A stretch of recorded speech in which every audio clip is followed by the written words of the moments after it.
everyone, welcome back to the workshop. Artisan Pirate here, and in today's video, something a little bit differently, maybe something new we're going to be introducing to the channel going forward, depending on how you guys enjoy this video. Now, through my life, I have been blessed to meet a lot of amazing individuals, whether that be in woodworking or any other aspect of life, and I have one of those individuals here with me out in the workshop with me, Mr. Chuck Coates. He has a powerful story to tell, my friends.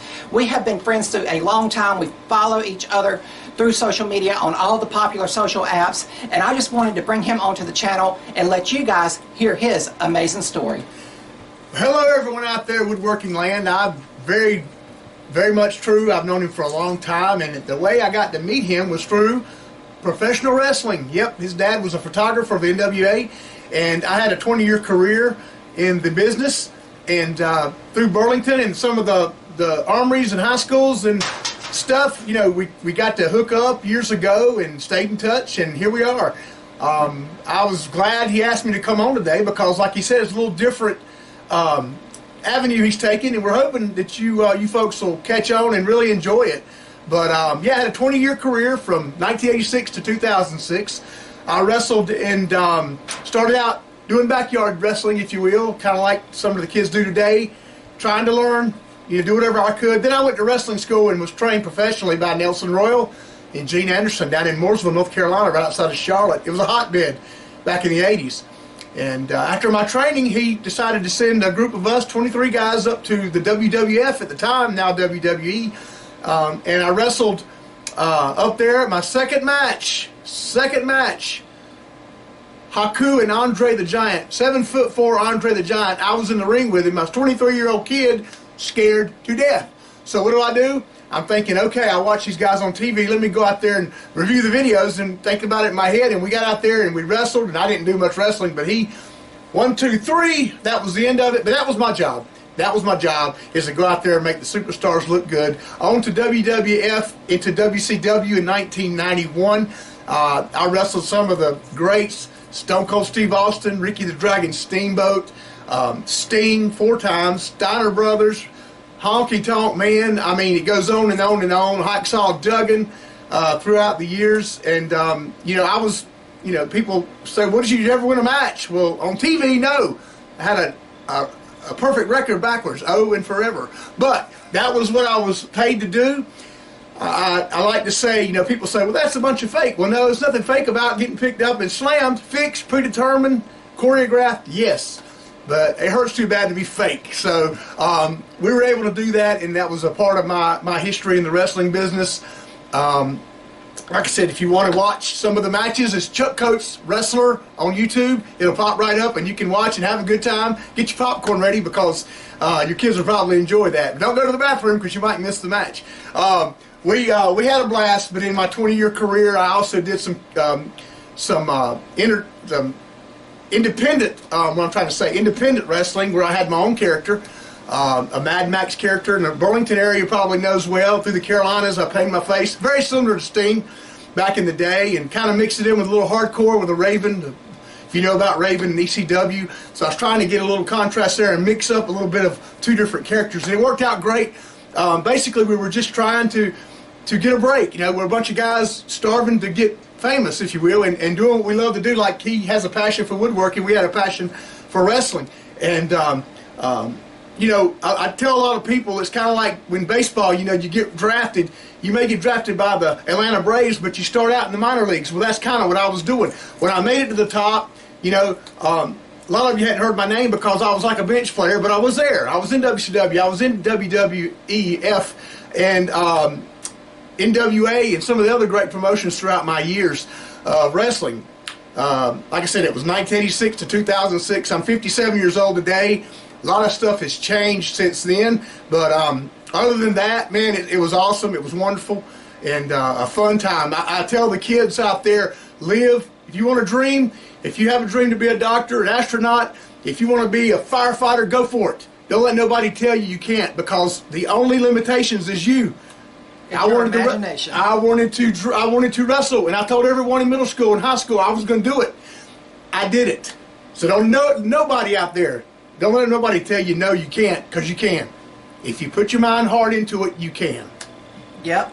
And speaking of the Burlington Armory, that's where I first seen him under the Mad Max character. And obviously, a kid, I was very drawn to the face-painted character and just his style of wrestling. And as a matter of fact, under the Mad Max name, we done a benefit for him. And you want to talk a little bit about that? Yeah, sure. You know, I told you I had a career from 1986 to 2006. The reason it stopped, I was 38 years old, and I went to get a physical and found out that I had some issues going on in my this part of my neck. My doctor checked it out. Physical was great, but he found a swollen spot inside my neck. But no symptoms, I had no idea. Right in the middle of my career doing my thing, I had lymphoma. I was diagnosed with cancer in 2006, so I underwent chemotherapy and radiation. I know a lot of you out there are from, whether it's you, a family member, some sort of friend, everybody's affected in some way, shape, or form. So I had cancer in 2006, and 2007 I was declared cancer-free, and decided not to go back into wrestling. I was going to focus on getting well, staying well, so I started a career in printing, newspapers and coupons and such. I printed for years up until the next bout. But anyway, in 2012, cancer returned. I had the same exact cancer, and I still get emotional thinking about it. All of my Carolina friends came together, famous, not famous, people involved, promoters, ring crew, and they put on a benefit for me, led by Shane Helms, the Hurricane, Mike Howell, one of my best friends, and my brother David Coates, and they brought together Chinlock for Chuck. And you can see here James Storm, he's on television. The Hurricane Helms is a legend in WWE, and everybody knows these guys, the Hardy Boys. They're still going strong in TNA today.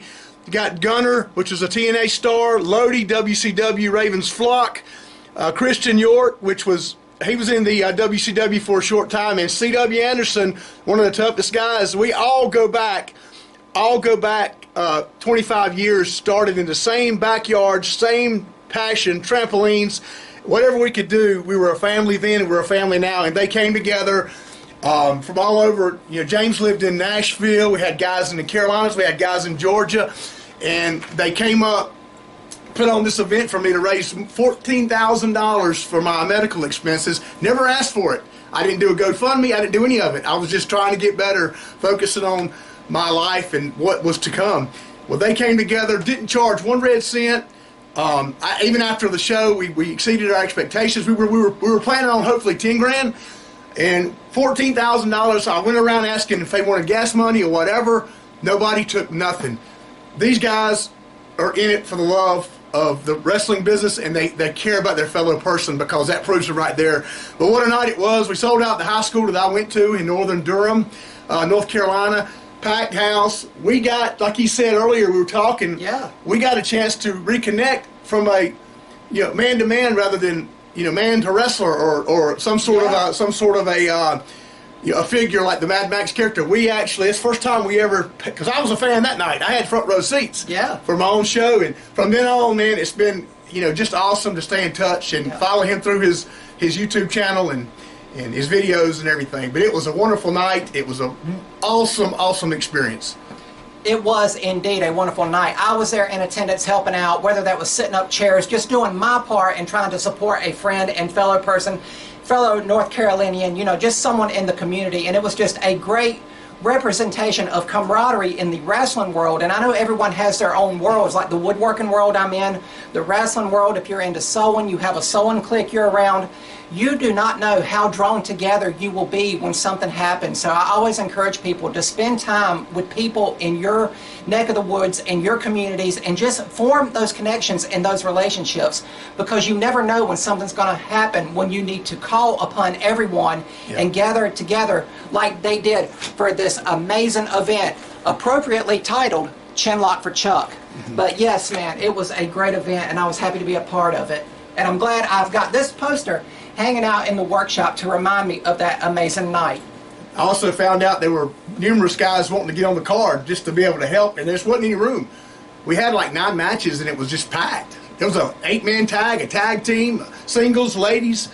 I mean, we had everything, and it was perfect. And the outpouring of love will never be forgotten. I still tell these guys to the day we're talking 11 years later how much I love them and appreciate them, because I'm still here on the right side of the dirt, as they say, and I'm still kicking and doing my thing and just trying to spread the encouragement for all you out there, and to just, you know, live your dream.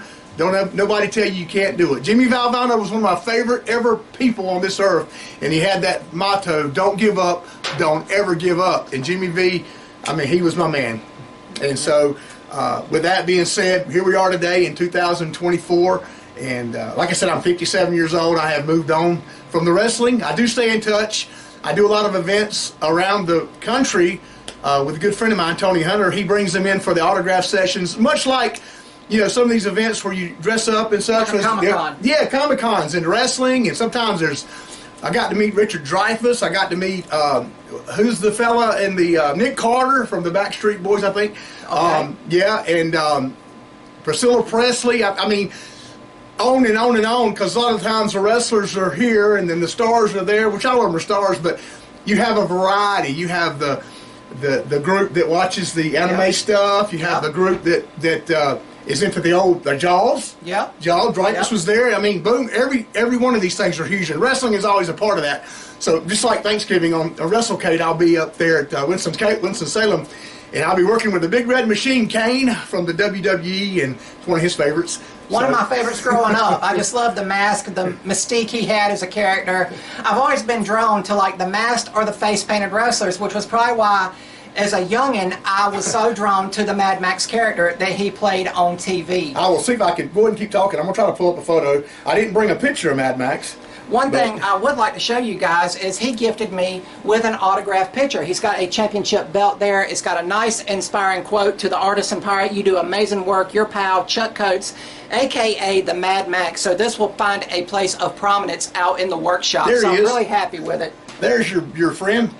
Yes, there he is. There he is, my friends. There is the Mad Max character. And if you remember on my social media feeds a long time ago, I used to face paint myself up. Yeah, you did. Man, You sure did. Man, a lot of them. I Yeah. post those sometimes as a throwback Thursday. But now, my friends, I want to get towards the end of the video and talk about some of what's brought him here and what Chuck is doing now in his life. He's doing something just as powerful in his meaning, if not more so, than professional wrestling. He is helping people in an amazing and powerful way. Yeah, man. You know, in 2016, I was on disability, you know, 3 bouts with cancer, and I was, you know, what can you do? You're in your 50s and you're on disability. I can't live that way. I've got to be up doing something. If I'm able, which I am, I want to do something. So here in Durham, we have a homeless shelter called the Durham Rescue Mission.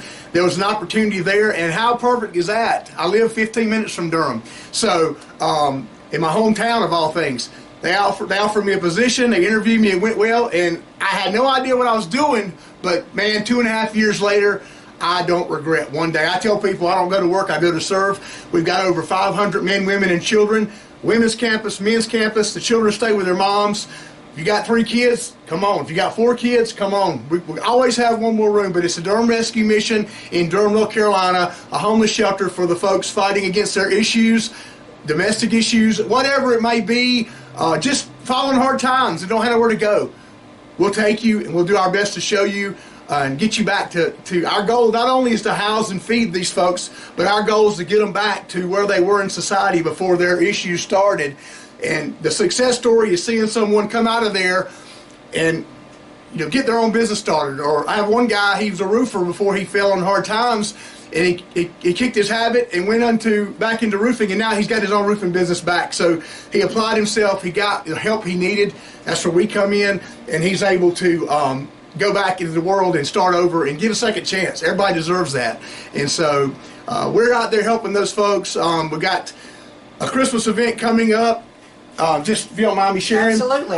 December 23rd in Durham, 1201 East Main Street. If you live in the area, come on out, tell your friends, anybody 12 and under kids, we're giving out gifts for Christmas. We're going to feed everybody turkey, ham, your traditional meal. We do Thanksgiving as well, but it'll be past by the time this airs. That'll be next Friday. But this coming December 23rd, 11 o'clock to 2 o'clock, we're going to feed our community. Like I said, it doesn't matter. Bring your kids. We're going to have toys. We're going to get bicycle giveaways. color TV giveaways. We make a big deal about it because, you know, the people in our community is why we're here. Without them and our faithful donors and the many prayers that we get, we wouldn't be doing anything. So we're able to give back. We're also having Christmas in the mountains. I didn't tell you about this. Okay. We're taking Christmas to the kids that lost everything. It's kind of nice. It's emotional because you think about it. Yes, You yes. hear about it, but when you see it, Yes. we've been out there and saw it. Yes. Ashe County, December 21st. Buncombe County, December 20th. Contact your local fire department, and if you want more information on that, they will let you know. But it's December 21st in Ashe County, December 20th in Buncombe County in the mountains of North Carolina. We're bringing Christmas to you. So kids, if you hear this, you live out that way, please reach out to your local fire department, police officer, whoever, they'll know about it. It's going to be advertised well. So we're able to help you out there.